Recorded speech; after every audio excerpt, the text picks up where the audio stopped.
Salam bàkk ba jib na coola dalatina yéen ak seen biir émission 100% happy avec la Tigresse accompagnée de Activision TV et Activision.com.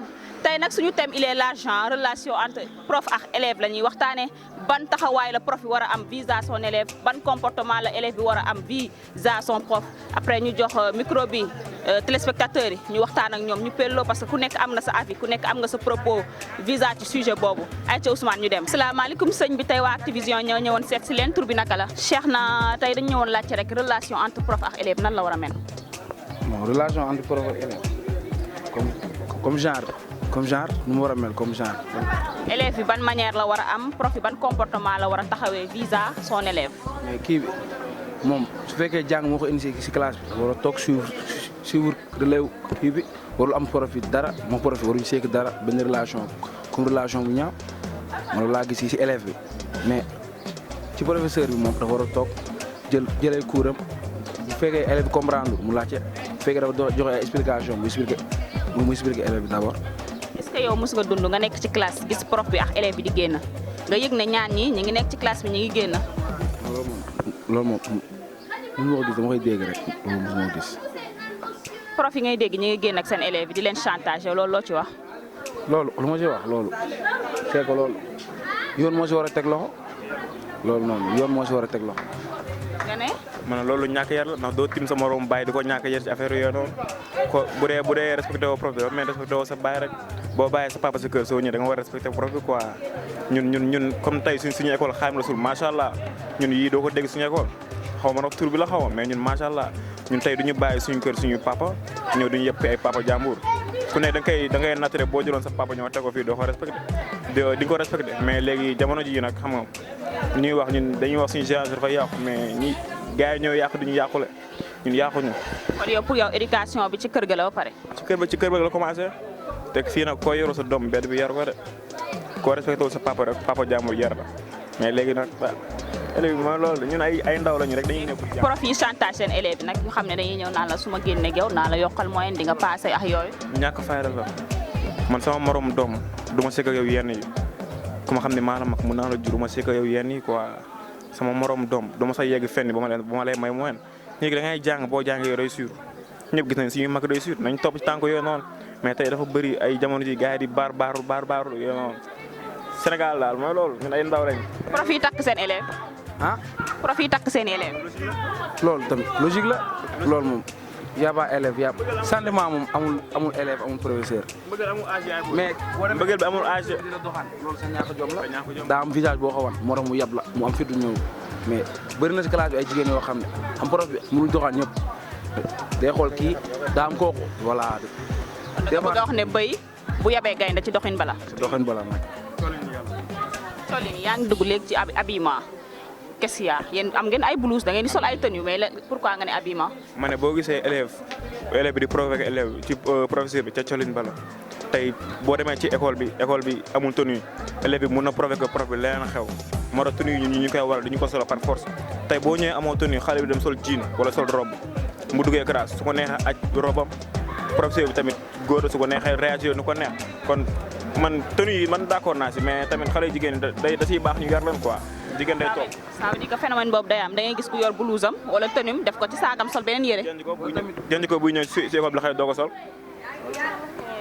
mën na ko sol tamit ba dugg si biir classe mu simi ko si biir classe bi mais boobu noonu boo ko simee si biir classe bi kii bi la neex prof bi la neex moo tax mu simi ko si classe bi. mooy yow faute bi koo koy jox yow faute bi kan mooy faute bi kan mooy fautif bi quoi. ñoom ñaar ñëpp fautif bi lañ. non loolu faute bi professeur bi ndax ku la mag moo la ëppi saga moo la mën a wax. professeur la parce que professeur moom moo ko may kanam boobu noonu su ko may woon kanam boobu du dem ba ñu egg foofu noonu. mais xale la tamit. ah waaw xale la am nga ni mais moo tax xale daa am li ngay kiweeg moom rek. ku la jiitu si néegu lëndëm moo la mën a wax fi ngay toog. ba doo fa xasalu loolu moom dégg naa maam mi di ko wax.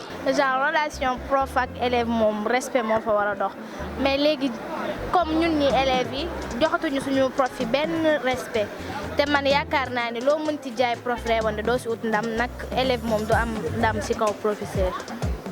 d'accord nga ne élève du am ndam ci kaw professeur léegi dañoo gis phénomène bu bees élèves yi dañuy sol seen tenue jóge kër ga ñëw ba biir école sumeeku sol robe loolu ci lan la bokk.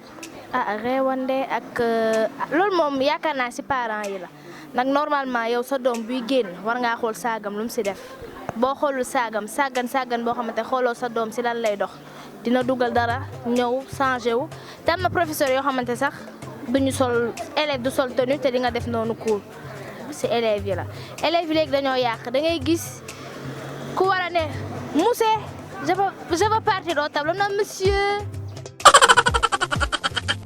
pour prof bi nopp ko loolu c'est pas normal di charmer ah da ngay bàyyi faale naan monsieur waaye naan monsieur je veux aller au tableau wala xaar ba prof bi di ko xool nga naan di ragaju pour prof bi nopp la loolu c'est anormal. loolu yëpp élèves yi ñu ngi koy def ci biir classe yaa ngi koy def maa ngi koy gis nii. kon élèves yi ñooy provoqué prof yi. genre prof yi aussi ñoom am nañ ci part de responsabilité parce que ñoom ñooy traité élèves yi lu nekk ba élèves yi mën leen di leen yàpp duñu leen jox respect bu leen waxee def leen exercice duñ ko def dem leen à genoux duñ ko def di ciipatu seen prof yi lu nekk prof itam am nañ ci part de responsabilité. kon genre révolte lay doon quoi. genre révolte lay doon élèves itam dañuy dem ba yëg seen bopp léegi duñu faale ci seen prof yi su leen waxee dara duñu leen faale dañuy génn classe yi dem nu ñu leen neexee daal. da lay saaga pare naa la du mujj fenn. du mujj fenn ñu lay. dañuy compliquer sa vie ak yooyu noonu soo indee sa yaay ñu teg ko si comme genre ay wax daal wax yu bizarre yoo xam ne ni yow même yow soo ci waxee sax mën na la dàq ci école bi wala dara yooyu noonu. dañuy tuutal élèves yi daal te loolu c'est pas normal. xanaa amoo leen ay surveillants truc du genre bu xam ne. ñoo raw sax ñoo gën a pire dañuy woo sa parent naan la di la sosal te fekk yow li ngay def ak loolu du benn. prof yi daal war nañ changé nu ñu mel ne mais du prof ñëpp nag am na prof yoo xamante ne dañoo cool mais am na prof yoo xamante ne doo leen def dara sax mais dañ lay jàppale en ba tey ñu ngi woyal seen émission 100% happy avec Activision TV activision.com sànq ci élèves yi lañ nekkoon léegi ñu ngi dajeek benn monsieur sëñ bi tur bi naka la. Alpha Amadou Tandian enseignant à l'école Amadou Ibrahima Seck. Alpha Amadou Tandian tey waa Activision ñoo la seet si woon doon la laaj rek sa idée par rapport ci relation élève ak professeur. alors ça c'est une lu ma neex la parce que élève professeur dafa nekk loo xamante ni dafa xew ci jamono ji. alors pour résumer tout simplement on peut dire que élève professeur rapport bi warul sore c'est un rapport pédagogique dama lay jàngal ngay jàng donc moi, je peux résumer ça comme ça d'abord c'est un rapport pédagogique man je suis de ceux qui pensent que l'amour n'a pas de frontières. Qu'un professeur aime son élève war na mën a nekk la question qu'il faut se poser est de savoir est-ce que le professeur a le droit d'abuser de l'amour de son élève parce que quoi qu'on dise le professeur et l'élève c'est un rapport de mythe le professeur c'est un mythe pour l'élève donc élève bi toujours day gisee professeur bi benn auteur quoi donc à chaque fois day jéem a xool nu mu ko mën a gën a rapprocher rek gën ko mu baax ci moom mais le problème qui se pose moo di est-ce que le professeur a réellement le droit parce que l'élève bëgg na ko mi ngi koy jege muy abuser ci amour boobu c'est ça mon problème à moi waaw donc que élève bi tamit di charmer kii bi élève bi c'est-à-dire rapport bi fi muy toll des fois xale bi fi mu toll instant yi noonu rek la mën a doxee parce que c'est des enfants qui sont en âge de puberté mooy da ngay dox di cag-cag yi di bling di génn ay bagages quoi donc il faut que xale bi demee noonu mais c'est au professeur quand même de prendre de la hauteur de recadrer la chose xam ni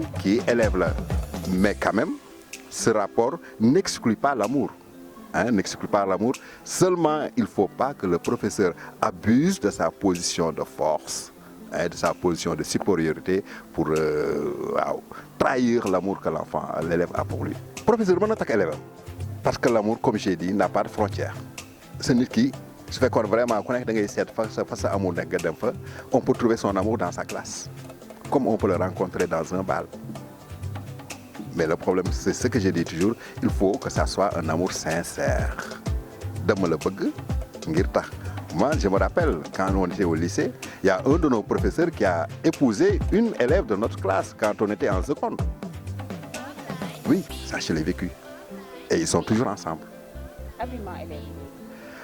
Habillement bi c'est la perversion.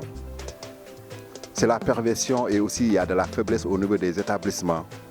Parce que quand on laisse les enfants, les élèves s'habiller n'importe comment, école dafa am benn affaire mu def parce que l'école au-delà de l'instruction, l'école c'est un foyer d'éducation. Alors élève bi nga xamante ni nu ko neex lay solee dugg ci biir école bi nu bàyyi ko mu tooge noonu ça, la faute, c'est pas à l'élève, la faute, c'est à l'école, parce que c'est l'école qui doit prendre ses responsabilités. Moi, on va imposer une rigueur, une façon d'entrer, une façon de gérer. Toujours pour les expériences que j'ai vécues, nous, quand on était au lycée, les filles ne portaient pas n'importe quoi. Et j'étais dans une école publique, c'est le lycée Cheikh Oumar Foutiyou Tall de Saint-Louis. Légèreté-le, parce qu'une école, elle est organisée, elle est structurée, il y a les surveillants, etc., etc. Donc quand on laisse les élèves venir n'importe comment, entrer n'importe comment, la salle de classe, mais quand même, c'est pas un salon de maquillage quand même. Hein? Élève yi ñëw di jàng si, un élève consciencieux, je ne pense pas qu'un élève consciencieux dana ñëw ba école di maquillé wu. Voilà, moom ça c'est un problème, boo xamante ni vraiment élève bu ko def ku nekk rek jàppal ni yow tu es venu à l'école pour autre chose, mais pas pour kii. Parce que le maquillage en fait c'est pour aller à une soirée. delloo soir seen xel yi xam ni quand même jël sa élève da nga ko war a jàppee comme xamante ni yow da nga am une certaine responsabilité sur elle. Parce que je fais elle parce qu'on parle des filles. Da am responsabilité ci moom. xam ni kii bu lay gis c'est comme si elle était en face d'un messie, d'une personne qu'elle voudrait bien vraiment approcher. Léegi su fekkee xale bi war na la benn amour benn cofeel ci yow et que toi nga bëgg ci abuser, alors là tu pousses le rapport. Donc je dis aux collègues nan delloo soit seen xel, faire le distinguo entre le mythe de l'élève et l'amour, parce qu'il y a un grand fossé entre le mythe et l'amour. L'élève il regarde son maître en messie, alors il faut pas que tamit kooku il abuse de sa position de supériorité pour di def loo xale bi lu ko neex quoi, sinon di ko chantage. Moi je dis à la limite des fois il y a des professeurs qui ne sont pas dignes, qui ne sont pas des responsables, et je dis toujours ok, il faut tendre vers la qualité de l'enseignant. Un enseignant, il est toujours à un niveau supérieur. Je vous en prie. L'émission tire à sa fin et je vous donne rendez-vous dans une semaine, Inch'Allah, avec Benen 100% Happy, avec la Tigresse accompagnée d'Activision TV et Activision.com. Ciao!